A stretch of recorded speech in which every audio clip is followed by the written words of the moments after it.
প্রিয় ভাইয়েরা, মানুষ মারা যাওয়ার পরে আপনি তার সন্তান এবং ওয়ারিস হিসাবে তার জন্য আল্লাহর কাছে দোয়া করবেন এবং ইস্তেগফার করবেন, তার পক্ষ থেকে আল্লাহর কাছে ক্ষমা চাইবেন যেন আল্লাহ তাকে মাফ করেন। এটা আপনার ভাই বোন সবার জন্য কর্তব্য। আপনার বাবা আপনার মা মারা গেলে তাদের জন্য, অন্য যে কেউ মারা যাক আপনজন সবার জন্য কর্তব্য, তারা তার পক্ষে আল্লাহর কাছে সুপারিশ করবে, দোয়া করবে, ক্ষমা চাইবে।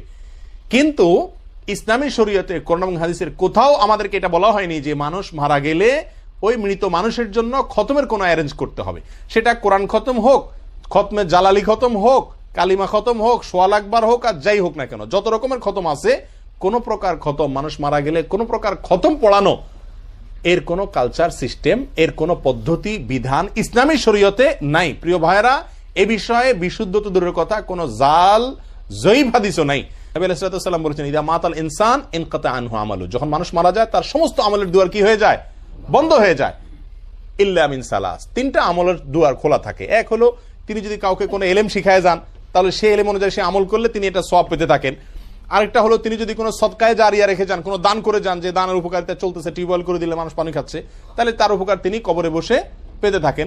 3 নম্বর হলো তার যদি কোনো কি থাকে, নেক সন্তান থাকে, যে নেক সন্তান তার জন্য দোয়া করে তার মৃত্যুর পরে, তো ওই দোয়ার কারণেও তিনি উপকারিতা পেতে থাকেন। এই তিনটা ছাড়া এই খতম টতম আর কোনো কিছু এর ভিতরে নাই।